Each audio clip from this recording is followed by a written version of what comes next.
Hello and welcome to Love Anything Art.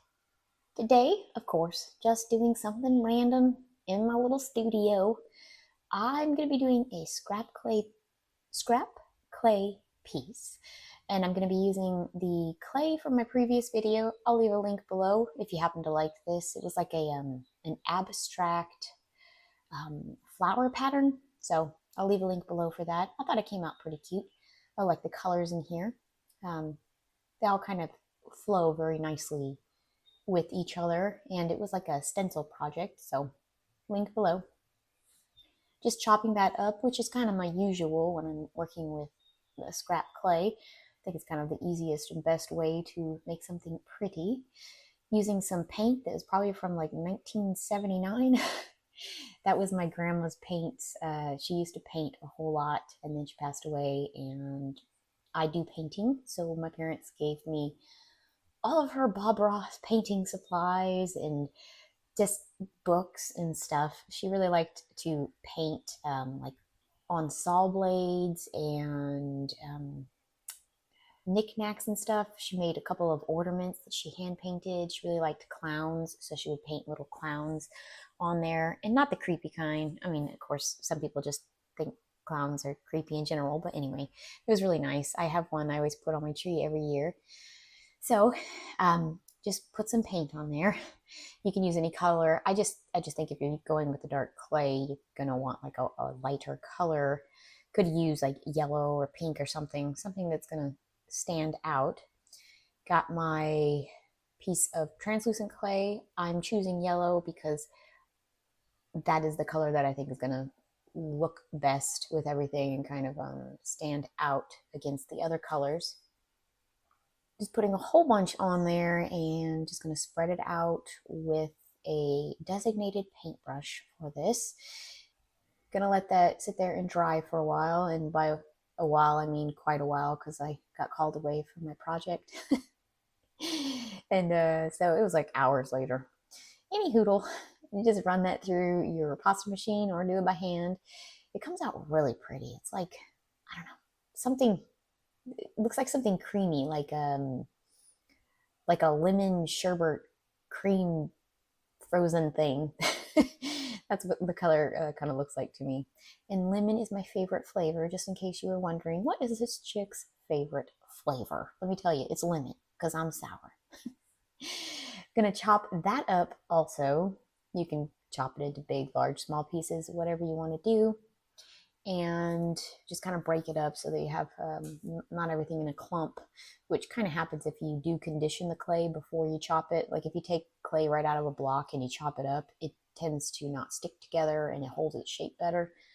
But since I was making a color out of translucent clay and ink, it gets a little sticky, if you will. I'm gonna mix my pretty much almost kind of not all the way dry white covered clay. Gonna mix those two together, and it actually works out better this way, I think, because with it being a little bit wet, it helps the two clay colors stick together. And I was just making a big old mess. I did not want to put gloves on, you guys. I was like, no, I just don't want to do it. And I don't know why. I just didn't want to. I don't like working with them, quite honestly, but I don't like the big old mess that stays behind when you don't put them on. Oh, Lord. But it worked out this way. And then I put it on a piece of paper and kind of sopped up a little bit more of the wet paint. And then gave it a little roll. It kind of stuck to the paper when I was removing it, so just beware of that. I had to pick out a few pieces here and there.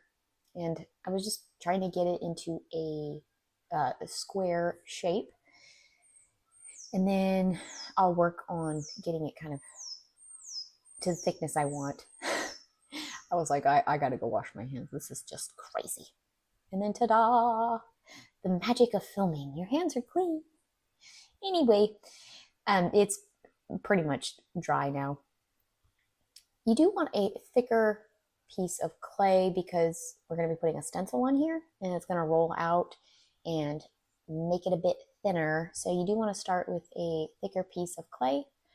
And again, just in the color schemes, I was just choosing something that I thought looked good.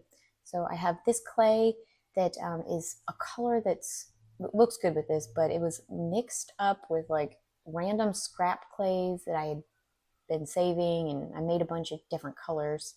I rolled that out on my pasta machine on the 5, which is basically the middle setting.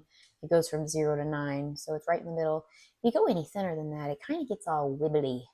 So if you wanted to roll it out a bit thinner, you'd have to like do it by hand, unless the little wrinkly lines just don't bother you. Try to get that onto the clay without getting a bunch of air bubbles behind it. Cut off all of the excess away from that. And of course, just save all those scraps. You just put that in the scrap pile and you just make more colors out of that scrap. It already looks really pretty with the colors here. Now that I got the 2 colors together, just going to very difficultly try and roll it out. That one side did not want to stick to my surface. I want one side of the clay to be thinner, so I was trying to concentrate on that one side, making it thinner, because that's the side I'm gonna roll up into like a little swirl pattern. So I wanted it to be pretty thin, and then just kind of gently start folding it over. And what I should have done was either fold it the other way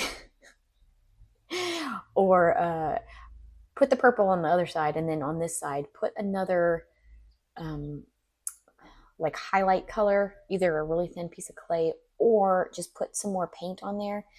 That way I had like a better barrier between like the swirl. I just think it would have come out a little bit better, as you'll see here in a minute. And then the other side, I do want that to be thin too, because I'm gonna fold it over, and so that there's not like a really big lip on the side where it's touching.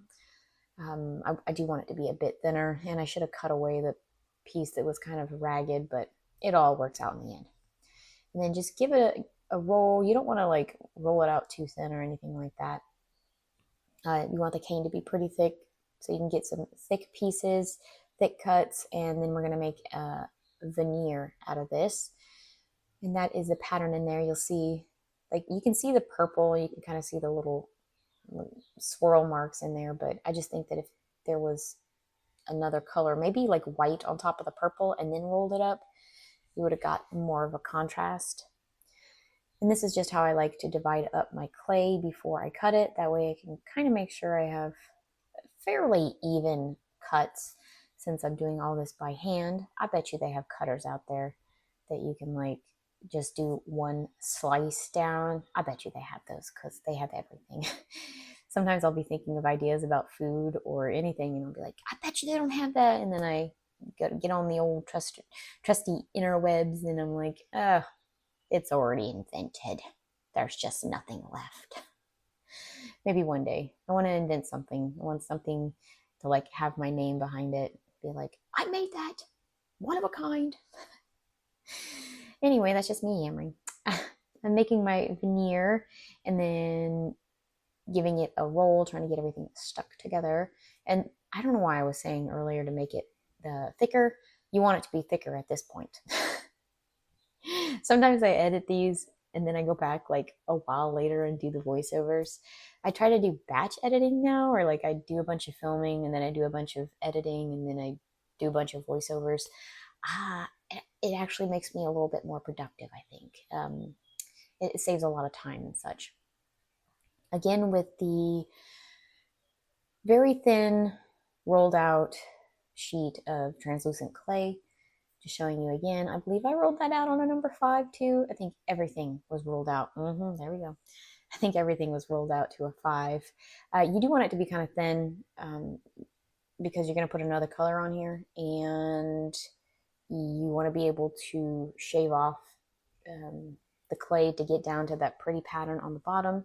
It'll all make sense in the end, I promise.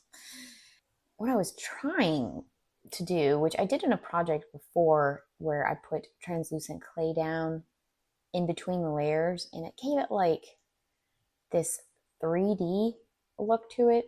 It didn't come out this time.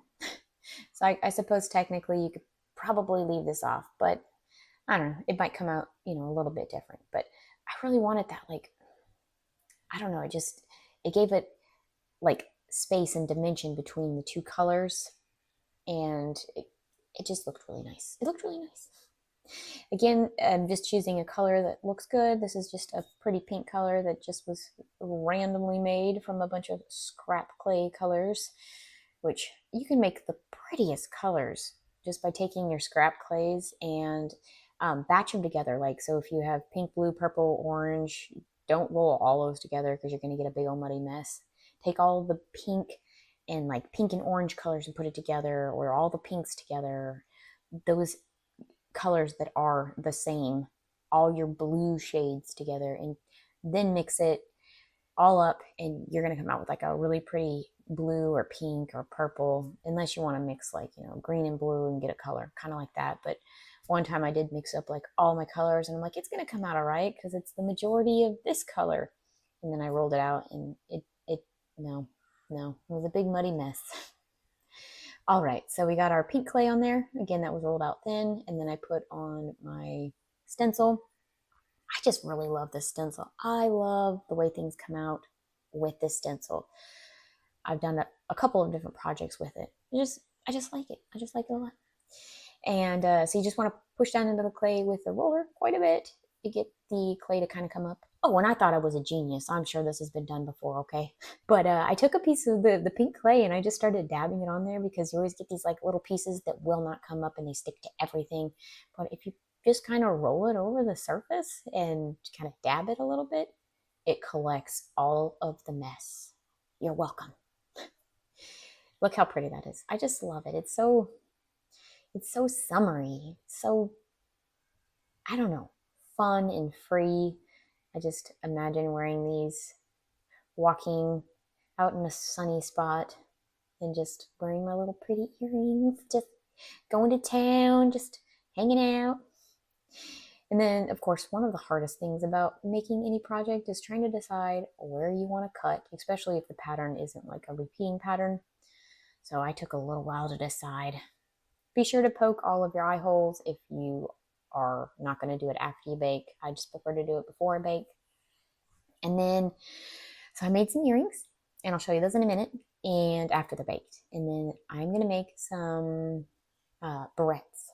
So I just found the spot that I thought looked the best, just color-wise. You can do this with any pattern. This works with any project you want to do.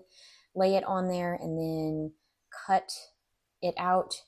If you want to go slightly bigger, that way once you get it on your barrette, you can kind of finish shaving it off with one of your tools to kind of shave off all the excess. But I got it pretty close to the size of the barrette. Of course, you can make it larger than the barrette also. And just gently push down on the ends so that it kind of sticks in place, and that way it kind of forms to the metal. And I do bake it just like this in the oven, and it'll kind of conform to it. You can use sandpaper or whatever you want to use after you get done baking it to kind of finish off the edges, but I just take my finger and kind of just give it a once over, and it comes out fine. Just trying to smooth out the edges a little bit. That is it, and I made 2 of them, and those are baked. I know, it's magic. It's already done. When they come out, of course, let them cool for a bit, and then just gently pry it off of there. It does take just a little bit of wiggling around. Be sure that you keep the side that it came off with matched up with the side it came off with. That way it matches up perfectly once you put it back on. And I'm using E6000. I love this stuff. I had a glass that had a pewter metal bottom piece to it, and I bought it, and I used it for like a year or something, and it came apart. So my father-in-law was like, you should get some of that E6000 glue. And I was just like, well, what's that? And then, so anyway, I picked it up, I brought it home, and I used that on the cup, glued it, and I've been using it since. I wash it, and not by in the dishwasher, but by hand, and it hasn't come apart since. So I like it. It works really well. So that's why I am using E6000 glue. You could use super glue, but I don't think over time, just it being in your hair, that it'll stick, or it might come off. It might come off is what I'm saying. So I would just use something strong. You could also use the resin by resining the sides of it so it sticks to the metal. I would just use whatever product you feel like it's gonna stick, but E6000, I found it to be a really good product. Just wiping off all of the excess, and then I'll kind of push it down into place just a little bit, and I'm gonna let that dry. And then you can either just leave it like this, or you can resin it, which I did. I just resined the sides and to the top, and those are them. I thought they came out really cute, nice and shiny, and just kind of fun and simple at the same time. Just wanted to show you there. It's operational. You can open it, close it, pretty easy peasy. And you don't get the 3D look like I was saying, but I don't know. It still looks really nice. And then the earrings, I need to put the backings on it, and I did not resin these. I thought, you know what? You can see like the little raised pieces when you run your fingers over it. So I was like, you know, I kind of like that texture. Sometimes I reach up and play with my earrings, and I kind of like the texture of it. That is the back. It is a little shiny because I didn't cook it on a piece of paper like I should have. I put it on the ceramic tile, but it'll be okay. It'll kind of just fade over time. But I hope you enjoyed this. Thank you so much for watching. Bye.